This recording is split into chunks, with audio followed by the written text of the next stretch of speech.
Hi అండి. ఇదైతే pant, full pant. అంటే మనకి ఇప్పుడు యూనిఫామ్ వస్తుంది కదా, స్కూల్ యూనిఫామ్ మీద ప్యాంట్ అనమాట. అంటే డ్రెస్సులు ఇవి పిల్లలవి వచ్చేసి ఇది 11-12 ఏళ్ళ పిల్లలవి అండి. అంటే ఇదివరకుట్లాగా యూనిఫామ్ అంటే చొక్కా పై టాప్ కాకుండా ఇప్పుడు ప్యాంట్లు టాప్లు కుట్టిస్తున్నారు. పెద్ద పిల్లలు అవుతున్నారు కదా ఇప్పుడు ఎవరైనా కానీ అలా.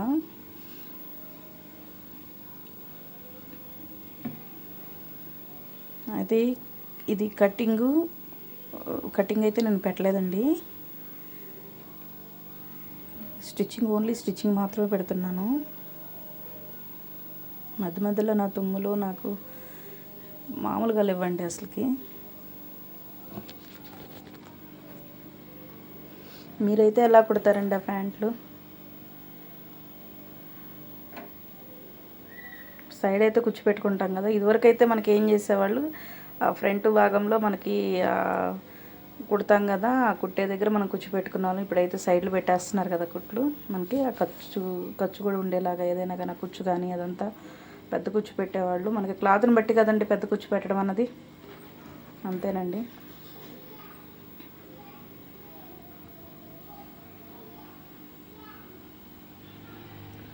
ఒక చిన్న సంఘటన అండి. ఇదే యూనిఫాము 1 ఇయర్ బ్యాక్ ఒకళ్ళు కుట్టించుకున్నారు. అంటే ఏదైనా ప్రాబ్లం ఉన్నప్పుడు అప్పుడే సాల్వ్ చేసుకుంటారు ఎవరైనా కానీ. ఇయర్ మారిన తర్వాత అంటే ఇయర్ అయితే వేశారు, అంతా అయిపోయింది. మళ్ళీ నెక్స్ట్ ఇయర్కి వచ్చేసరికి అదే వాడతారు కదండి. అదే యూనిఫామ్ వాడినప్పుడు ఏం చేస్తారంటే, మాకు కుట్లుని, మాకు అప్పుడు ఉక్సులు పెట్టావు, మాకు జిప్పులు వేయలేదు అని ఏదో ఒక కంప్లైంట్ తీసుకొచ్చి ఇయర్ మారిన తర్వాత ఎవరైనా తీసుకుంటారండి మళ్ళీ మనకు? కుట్లంటే ఓకే వేస్తారు ఊడిపోతే, మరి జిప్పులు వేయాలా ఏదో ఒక కంప్లైంట్. అంటే ఇయర్ మారిన తర్వాత అసలు ఎవరైనా మళ్ళీ తీసుకుంటారా? నాకు ఒక్క విషయం చెప్పండి. మీరు తీసుకోరు కదా ఎవరైనా కానీ. మళ్ళీ దాన్ని సరి చేయాలంటే ఎలా చేస్తారండి? నాకు అర్థం కాల. ఇయర్ మారిన తర్వాత చేయరు కదా ఎవరైనా, అసలు తీసుకోరు. మనకి స్టార్టింగ్లో ఏదైనా ప్రాబ్లం ఉన్నప్పుడు ఇది కొంచెం లూజ్ అయిందనో టైట్ అయిందనో ఏదో చెప్తే దాని ప్రాబ్లం ఏదో సొల్యూషన్ చెప్తారు.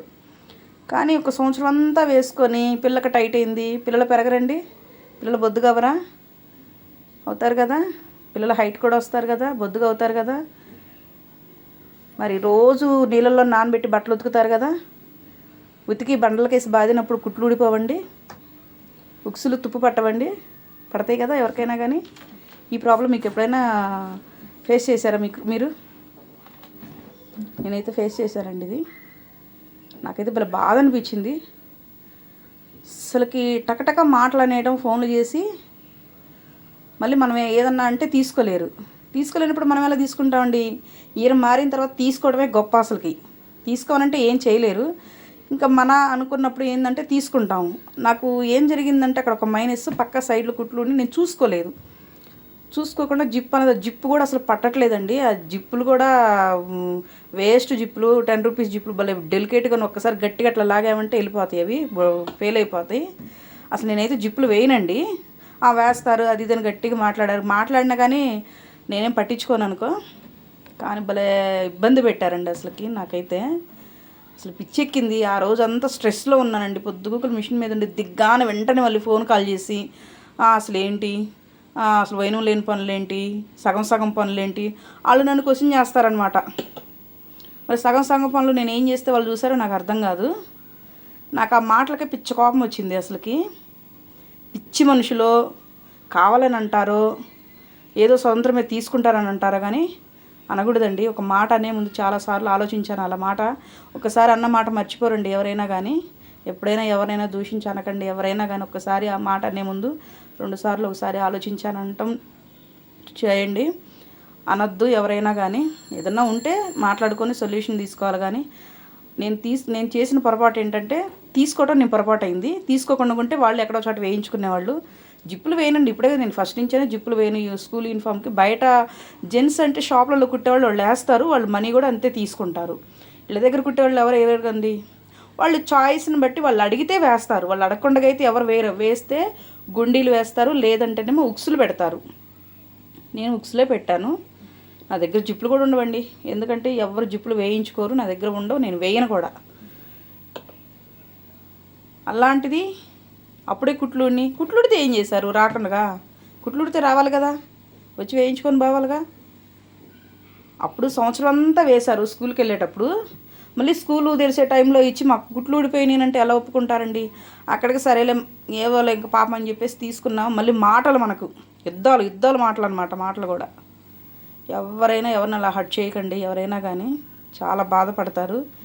ఎదుటి వాళ్ళంటే ఎంత బాధపడతారు, మనం అంటే ఎంత బాధపడతారు. ఎదుటి వాళ్ళు అన్నప్పుడు కూడా మనం అంతే బాధపడతాము. ఒక్కసారి మాట పడ్డాము అని అంటే మాత్రం ఇంక వాళ్ళ వైపుకి కూడా చూడాలనిపించదు.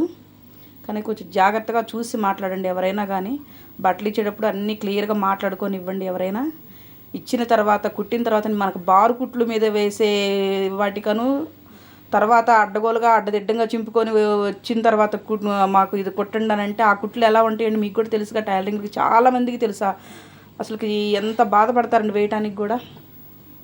అడ్డదిడ్డంగా కుడితే అడ్డదిడ్డంగానే వస్తుంది, ఎలా చినుగుతే అలాగే కుట్టేస్తాము.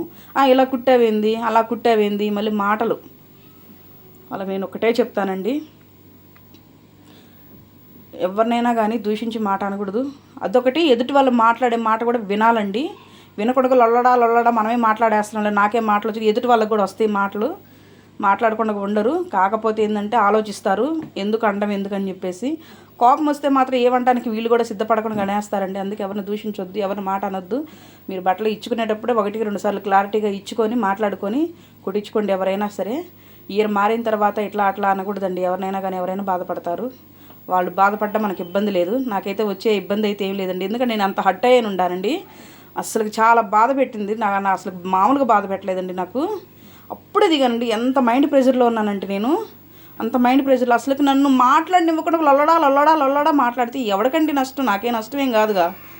బయటికి వెళ్ళి ఒక 50 రూపాయలు పెట్టి వేయించుకో, 50 రూపాయలు తీసుకుంటారు. నాకే ఇబ్బంది లేదు. నాకు అసలు పాదం ఎక్కదండి. అది మనకి మందం వస్తుంది. మనం స్టార్టింగ్లో కుట్టేటప్పుడు వేసేదానికి తర్వాత అంతా కుట్టిన తర్వాత మనకి ఉక్సులు పట్టి కాజుల పట్టి టైట్ ఈ క్లాత్ అంటేనే మనకి బిగుసుగా ఉంటుంది. పాదం ఎక్కదు. మళ్ళీ నెక్స్ట్ మనం వేసుకోవాలన్నా కానీ తొందరగా పాదం ఎక్కదు. మనం స్టార్టింగ్లో వేసేటప్పుడు ఏంటంటే జాగ్రత్తగా చూసి వేసుకుంటాం కాబట్టి జిప్పులైనా వేస్తాము. తర్వాత తీసుకొచ్చి వేయమంటే కుదరవు కూడా. అసలుకి కుదరకపోయినా మళ్ళీ మాటలు అంటారు. అవన్నీ పట్టించుకోవద్దు ఎవరైనా కానీ. ఎవరికైనా కామన్ టైలరింగ్ల కంటే వచ్చే ప్రాబ్లమ్స్ ఇవ్వండి. ఏదో ఒకటి అంటుంటారు. వంకలు పెట్టడానికి రెడీగా ఉంటారండి. అదొకటి. ఇంకొకటి కూడా అండి, మిషన్ వచ్చిన వాళ్ళే మాత్రం బట్టలు తీసుకొని కుట్టొద్దండి. ఎవరైనా కానీ వాళ్ళు ఎంత బతిలాడినా సరే వాళ్ళు అసలు కుట్టొద్దండి. ఏముండదండి వాళ్ళకి. మిషన్ వచ్చిన వాళ్ళు ఉంటారు కదా, వాళ్ళకి ఏంటంటే చిన్న కొంచెం లూజ్ వచ్చినాక మాకు జాయిట్ కుదరలేదని ప్రచారాలు చేసేస్తారు. వాళ్ళు అయితే ఎవరు తీసుకోకండి. ఇది కూడా చెప్తున్నాను నేను. ఎందుకంటే చూస్తుంటాను కదా ఎక్కడైనా కానీ కొంచెం అనిపిస్తుందండి. పాపం మిషన్ కుట్టే వాళ్ళకి ఇంత ప్రాబ్లమ్స్ ఉంటాయి. మళ్ళీ డబ్బులు అనేటప్పటికే 1 కుట్టించుకుంటారండి, తీసుకొని వెళ్ళిపోతారు. 2-3 కుట్టించుకున్న తర్వాత ఇస్తాం అని మాట్లాడే వాళ్ళు కూడా చాలామంది ఉన్నారు. ఏవైనా సరే అన్నీ ఫేస్ చేస్తారండి. మనకు కుట్టి ఆరోగ్యం పాడైపోద్ది. వాళ్ళు టైంకి డబ్బులు కూడా ఇవ్వరండి. ఇదైతే మాత్రం నాకు చాలా బాధేసి ఈ వీడియోలో నేను పంచుకుంటున్నాను. మామూలుగా అయితే అసలు నేను చెప్పను, ఏదైనా నేను ఫేస్ చేసుకుంటూ వెళ్ళిపోతానండి. కానీ వాళ్ళు ఎందుకు బాధ అనిపించిందండి నాకు ఆ మాటలకి. అందుకే నాకు చెప్పాలనిపించి చెప్పేస్తున్నానండి. వీడియో కనుక చూస్తే వాళ్ళు అర్థం చేసుకుంటారని నేను అనుకుంటున్నాను. రెండోసారి నన్ను బాధ పెట్టకుండా నన్ను అనకుండా ఉంటారని నేను అనుకుంటున్నాను. నేనైతే తీసుకోనులేండి వాళ్ళవి. ఎందుకంటే ఒక్కసారి మాట పడ్డ తర్వాత మనం తీసుకోకూడదు అసలు వాళ్ళవి. అదొకటి. స్టార్టింగ్లో ఇప్పుడు మనం కుట్టామండి, ఇదే ఉందండి. ఈ ప్యాంట్ నేను కుట్టాను. ఈ ప్యాంట్లో ఏదైనా ప్రాబ్లం ఉందా మీకైతే అనిపిస్తుందా? లేదు కదా. కుట్టాను, కుట్టి ఇంటికి పోయిన తర్వాత వాళ్ళు వేసుకుంటారు. ఒక్కొక్కరికి తొందరగా చినిగిపోతాయండి.